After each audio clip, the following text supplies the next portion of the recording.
오늘 안전하면 죽으리라는 주제를 가지고서 주의 말씀을 다니엘서 증거하게 되었습니다.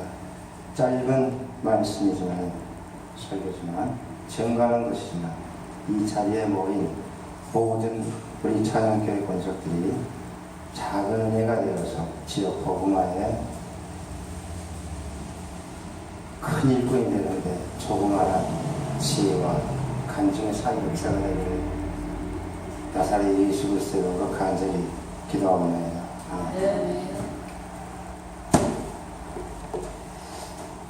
저번에 목사님 우리 교회 다녀가면서 이제 설교 제목을 증거로 해야 되는데 상당히 고민을 많이 했습니다. 엄청나게 머리에 진짜 머리가 어지러질 정도로 상당히 기도하는 심정으로 또 실제로 기도하면서 증거하는 말씀을 다 했습니다.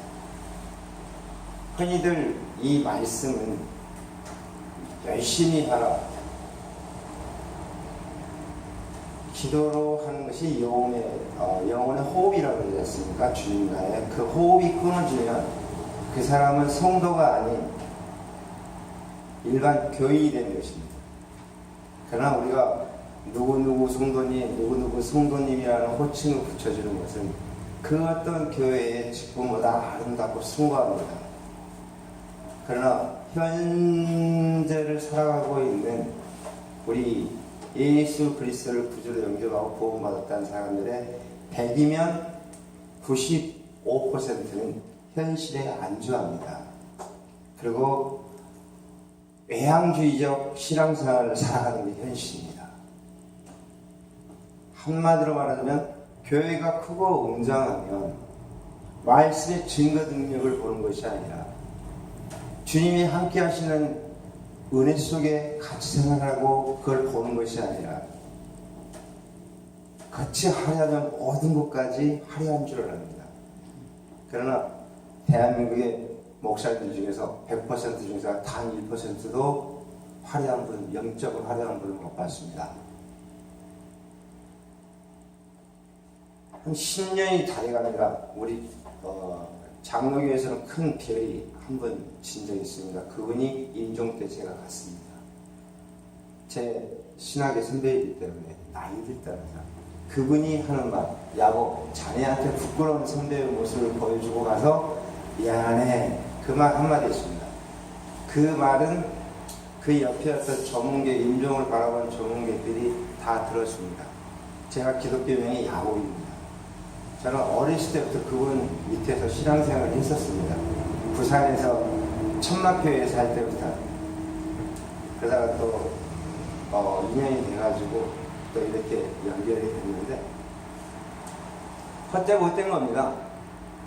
그런데 대부분의 성도님들은 헛되고 걸 쫓아가면서도 그걸 모릅니다.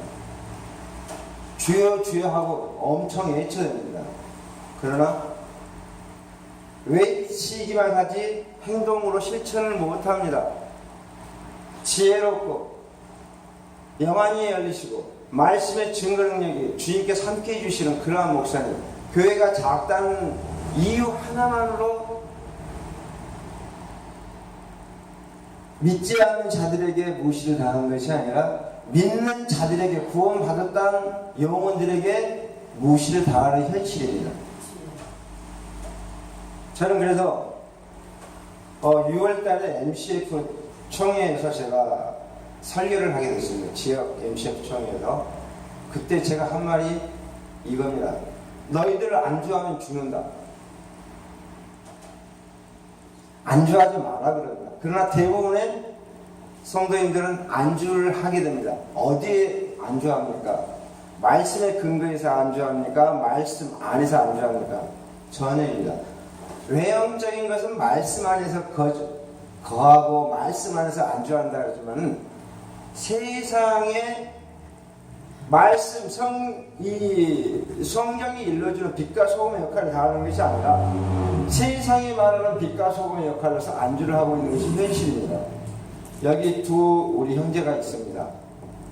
오늘날의 기독교가 왜 1년이면 엄청난 교회가 문을 열고 또 1년이면 엄청난 교회가 문을 닫습니다. 왜 문을 닫냐? 저 자리에 앉아 청소년 전도에 실패를 했기 때문에 그런 것입니다. 청소년은 무엇입니까? 우리 어린 형제 자매들은 우리 기독교의 미래인 것입니다. 미래인데도 그 어린 청소년들을 단순히 전도의 대상, 말씀을 이렇게 새겨주는 대상으로만 알지 어떻게 신앙교육을 해서 어떻게 훈련을 시켜서 어떻게 복음화의 일꾼으로 성장시킬 것인가라는 체계적인 것은 없습니다. 어느 훌륭한 목사님이 교재 하나 만들어가지고 그대로 모방해서 커뮤니케이션 통해가지고 답승하다시피 세승하다시피 그 교육 그대로 시켜줍니다. 그러나 여기에 보이시죠? 프랑카 내가 적어놨을 때 봤는데 여기에 계신 분 중에 어느 한 분도 그런 분이 없습니다. 어느 분이 이런 말을 합니다. 교회가 부흥이 됐다는 것은 교회가 웅장하게 커졌다는 것이다. 교회가 커지지 않는데 어떻게 부흥 성장했다고 말할 수 있냐. 저는 그 목사님한테, 선배 목사한테 그랬습니다. 선배님, 신학 다시 하십시오. 그리고 신학하기 전에 신앙관을 바로 잡으십시오 합니다. 물론 피정민 목사님께서 저번에 우리 원래 때 말씀하셨듯이 모든 목회자들은 단위에서 승부를 받아야 됩니다. 맞습니다. 목회자들의 단은 교회의 단이 아닙니다. 세상이 저희들의 단입니다. 구원받을 영혼이 있다면 거기에 가서 말씀을 증거하는 것이 말씀을 증거하는 장소가 바로 단인 것입니다. 그런데 대부분 사람들은 외향적인 거에 치우쳐 살다 보니 쉽게 말하면 에쿠스 타고 다니는 목사님들, 에쿠스 타고 다니는 성직자들은 일반 도보로 다니는 우리 성도인들이나 성직자들에게 우습게 하는 게 현실입니다. 그러나 우리 이곳에 모이신 우리 성도인들과 우리 모든 우리 형제님들, 청소년 우리 형제님들은 이게 안주하지 말라는 주님의 말씀이 지상 최대의 명령이라는 것을 아셔야 됩니다. 내가 하루 3끼 중에서 3시기가 되지 말고 1시기가 되더라도 나머지 2식은 말씀을 가지고 세상에 나가 도전할 수 있는 청소년들의 이상을 가져라는 겁니다. 세상을 보지 말고 이 성경 말씀을 가져라. 이 말씀에는 영문학 박사를 만드는 지혜가 들어있습니다. 수학자가 되는 지름길도 수학책이 있는 것이 아니라 성경책이 있습니다. 제가 고등학교 3학년 때 전국 과학경시 나갔습니다. 1등 했습니다. 준비는 딱 이틀밖에 안 했습니다. 근데 주님은 전국 1등이라는 것은 또 수학 경시대, 영어 경시대 전부 1등에 있습니다. 농담 같지만 장난 같지만 사실입니다. 그래서 지금도 영어나 수학 이 두 과목만큼은 우리 두 아이들 학교 선생님보다 실력 월등합니다. 그래서 그런지 몰라도 주님께서는 제가 안주하려고 하면은 큰 시대를 열습니다. 주의 종이 되고 싶지 않다. 5만 가지 사연을 핑계를 대면서 요리 도망고 제일 도망가고 있습니다. 저희 집안에는 저희가 7남 3녀 중에 제가 막둥이 레벨입니다. 저희 큰 누나 수유를 통해서 제가 자랐습니다. 그런데 다 장로님인데 저만 이제 우리 조카가 목사님이 3분 있고 저 안수집사 장로님이 해놨고 빡빡합니다. 이 고신교단에서는 빡빡한 편입니다. 근데 가장 중요한 것은 그게 중요한 게 아닙니다. 예수 믿고 구원받은 내 자신이 어디 있는가가 중요한 것입니다. 내 주변에 있는 사람들 나를 위해서 중보기도만 해주는 것입니다. 내 신앙인으로서 내 삶을 살아주는 거 아니더라고요. 내 옆에 있는 내 아내도 마찬가지입니다. 진짜 내 아내가 저에게 하는 얘기가 그래요. 나는 당신을 위해서 기도를 한다. 당신은 내 기도 헛되지 않게 화이팅! 이러고 아침마다 출근하면 여기다 뽀뽀해 줍니다. 근데 그냥 뽀뽀가 아니라 매일매일 다른 주님의 말씀 한 구절씩을 암송하고 거기다가 사랑의 키스를 해줍니다. 그걸 또 어린애들이 보면서 자라왔습니다. 지금까지. 남들이 봤을 때 이상할지 모르죠. 근데 저는 이것도 부모로서 아이를 신앙 교육에 큰 도움이 되더라고요.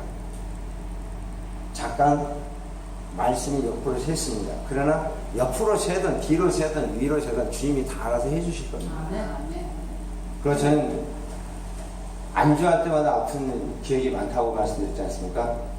저도 이 목사님을 알게 된 과정이 위안찮은 겁니다. 그래서 목사님을 통해서 신학 체계를 잡았고 또 항상 목사님을 통해서 눈을 뜨게 됐습니다.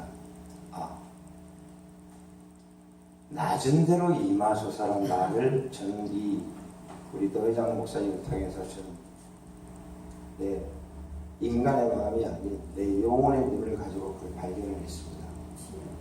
사랑은 그럽니다. 다들 입만 사랑하시거든 다들 미랄이 되라 하는데 당신 한번 미랄이 되봐야 미랄 답변 못합니다. 그죠 목사님?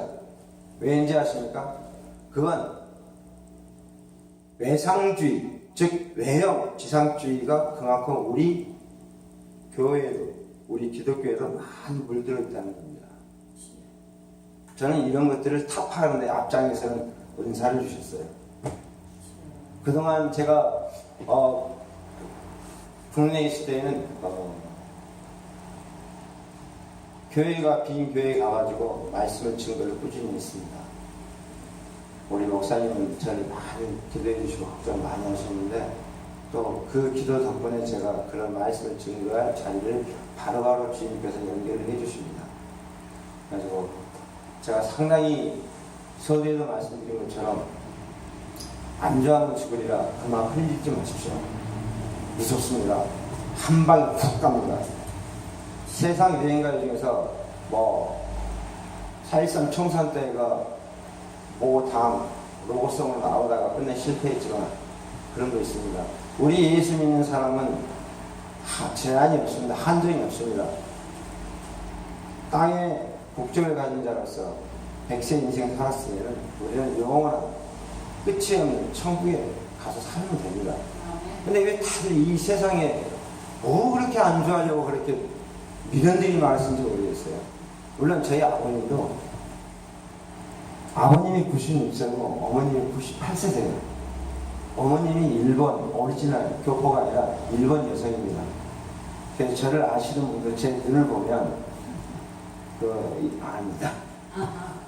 그래서 어렸을 때는 상당히 친구들한테 따돌림도 많이 당했는데 그걸 지키게 해준 것이 그런 거에 안주하지 않고 타협하지 않은 저의 기도하는 두 무릎이 저를 이기게 한 겁니다. 그래서 지금도 저는 우리 두 아이한테 이런 얘기를 합니다. 어떤 얘기를 하냐면 다른 얘기가 아니라 아멘의 의미가 무엇이냐 저는 그 얘기를 자주 물어봅니다. 그래서 그 아이들이 이런 얘기를 합니다.